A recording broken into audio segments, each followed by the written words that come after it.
Hi. நம்ம இப்ப பார்த்துட்டு இருக்கிறது வந்து பார்த்தீங்கன்னா, நம்ம ஒரு வில்லாஸ் வந்து கன்ஸ்ட்ரக்ஷன் பண்ணிட்டு இருக்கோம் இல்லைங்களா? அது எப்படி நம்ம பண்றோம்? எவ்வளவு குவாலிட்டி மெட்டீரியல் போட்டு நம்ம பண்றோம் அப்படிங்கிறது உங்களுக்கு காட்டுறதுக்காக தான். ஸோ, இப்போ நெறைய கஸ்டமர்ஸ் வந்து நெறைய ரெடி டூ ஆக்குபை வில்லாஸ் உங்கள சுத்தியுமே இருக்கும். பட் அது எப்படி பண்றாங்க அப்படிங்கிறது ஒரு விஷயம் இருக்கு. குவாலிட்டியா இருக்கா? மெட்டீரியல் என்ன உள்ள போட்டுருக்காங்கங்கிறது உங்களுக்கு எதுவுமே தெரியாது. இப்போ நம்மளுடைய இது வந்து பார்த்தீங்கன்னா, கஸ்டமர்ஸ் வந்து ஒரு பேஸ்மெண்ட் நம்ம வந்து ஃபவுண்டேஷன் எடுக்கிறதுலருந்து எல்லா விஷயத்தையுமே பார்க்க முடியும். இப்ப நம்ம வந்து ஒரு பொருள் வந்து ஒரு அமௌண்ட் குடுத்து வாங்குறோம் இல்லைங்களா? ஸோ அப்ப வந்து அ இட் இஸ் ஒரு ஒரு துணி அந்த மாதிரினா நம்ம போனதுமே வாங்கிட்டு வருவோம். அதுவே இன்னைக்கு கஸ்டமைஸ் ஆயிடுச்சு. ஸோ இன்னைக்கு வந்து ஒரு கஸ்டமைஸ்ட் வில்லாஸ்க்கு வந்து ரொம்ப டிமாண்ட் இருக்கு. என்னன்னா, நீங்க வந்து எனிதிங் நீங்க வந்து பிளான்ஸ் சேஞ்ச் பண்ணிக்கலாம். ஸோ அதெல்லாம் தாண்டி நீங்க வந்து ஒரு பொருள் வந்து ஒரு அமௌண்ட் குடுத்து வாங்குறீங்க. அப்போ அந்த அமௌண்ட் குடுத்து வாங்குறதுக்கு என்ன மெட்டீரியல் அந்த பில்டர் போடுறாரு? ஓகேங்களா? எந்த மாதிரி எல்லாம் வந்து ரேஷியோஸ்ல பண்றாங்க? அண்ட் வந்து என்ன company of the product use பண்றாங்க? ஸோ இதெல்லாம் நீங்க வந்து பார்க்கணும். இப்ப வந்து நம்மளுடைய ப்ராடக்ட் வந்து நம்ம வந்து கஸ்டமர்ஸ்க்கு வந்து வெறும் வீடு கட்டி குடுக்குறோம் அப்படிங்கிறதெல்லாம் இல்ல. வெறும் வீடு கட்டி குடுக்கறத தாண்டி, அவங்களுக்கு வந்து ரொம்ப சூப்பர்வா, குவாலிட்டியா இருக்கணும். ரொம்ப நம்பிக்கையா அவங்களுக்கு வந்து அவங்க குடுக்குற காசுக்கு அந்த அளவுக்கு நல்ல ஒரு மெட்டீரியல் போட்டு, அவங்களுக்கு வந்து நம்ம பண்ணணும் அப்படிங்கிறது நம்மளுடைய வந்து குறிக்கோளே அப்படிதான். ஸோ நம்ம முதல்ல இருந்தே நம்ம அப்ப இருந்தே வந்து பார்த்தீங்கன்னா, ஸோ ஒவ்வொரு வீடுமே வந்து பார்த்தீங்கன்னா, ரொம்ப குவாலிட்டியா பண்ணணும் அப்படிங்கிறதுக்காக எல்லாமே நல்ல ப்ராடக்ட் வாங்கி நம்ம குடுப்போம். ஸோ இப்போ இப்போ வந்து அ நம்ம வந்து நீங்க நெறைய இஎம்ஐ கட்டுறீங்க, நெறைய வந்து கேஷ் குடுத்து ஒரு வாங்குறீங்க அப்படிங்கிறப்போ, நீங்க வாங்கக்கூடிய பொருள் வந்து நல்ல குவாலிட்டில இருக்கான்னு பார்க்கணும். இப்ப நம்மளுடைய இது வந்து பார்த்தீங்கன்னா, இந்த வால் இருக்குன்னு வச்சுக்கோங்களேன். இது மோனோலித்திக் கன்ஸ்ட்ரக்ஷன் ஓகேங்களா? மிவான் கன்ஸ்ட்ரக்ஷன். ஸோ இதோட ஃபினிஷிங் பாருங்க. பிஓபி பண்ணியிருக்கோம் இந்த வீட்டுக்கு. ஸோ இந்த பிஓபி இனிமேல் தான் பிரைமர் பண்ணணும். இது இனிமேல் தான் வந்து நம்ம ஏசியன் எமல்ஷன் பெயிண்ட் எல்லாம் பண்ணுவோம். ஆனா, இப்ப தொட்டு பார்த்தீங்கன்னா, அவ்ளோ ஷைனிங்கா இருக்கும்.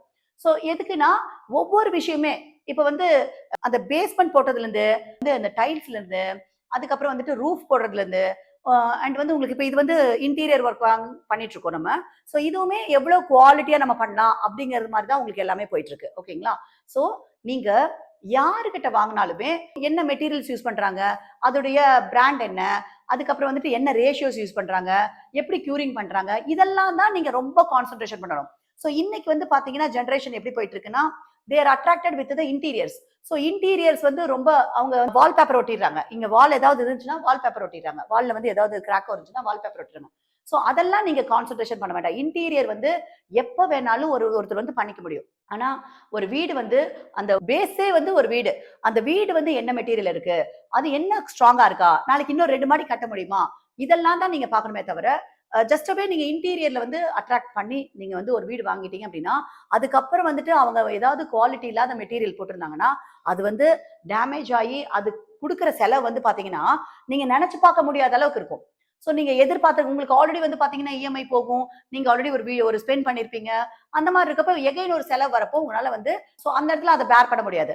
அதனால வந்து பார்த்தீங்கன்னா, நீங்க வாங்குறப்போ மெட்டீரியல் எவ்வளோ குவாலிட்டியா யூஸ் பண்றாங்கன்னு பார்த்து வாங்குங்க. ஸ்கொயர் ஃபீட் ரேட் இதெல்லாம் வந்து செகண்டரி. ஓகேங்களா? நீங்க எந்த அளவுக்கு ஸ்கொயர் ஃபீட் ரேட் குடுக்குறீங்களோ, அந்த அளவுக்கு நல்ல பொருள் தான் வாங்குவாங்க. சோ அப்படி வந்து அவங்க யாருமே சீட் பண்ற மாதிரி எனக்கு தெரியல. பட் ஆனா கம்மி விலைன்னு சொல்லிட்டு நீங்க வாங்குறீங்க பார்த்தீங்களா?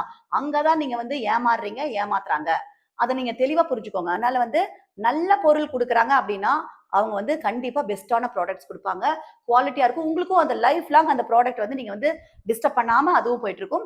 நீங்களும் நல்லா வாழலாம். கஸ்டமைஸ்டா எடுக்கிறப்போ உங்களுடைய சூஸ்க்கு, உங்களுடைய மைண்டுக்கு என்ன பிடிக்குமோ, உங்களுக்கு பிடிச்ச மாரி டைல்ஸ், உங்களுக்கு பிடிச்ச மாரி கலர்ஸ், உங்களுக்கு பிடிச்ச மாதிரி பாத்ரூம் ஃபிட்டிங்ஸ் இந்த மாரி எல்லா விஷயங்களுமே பண்ணலாம்.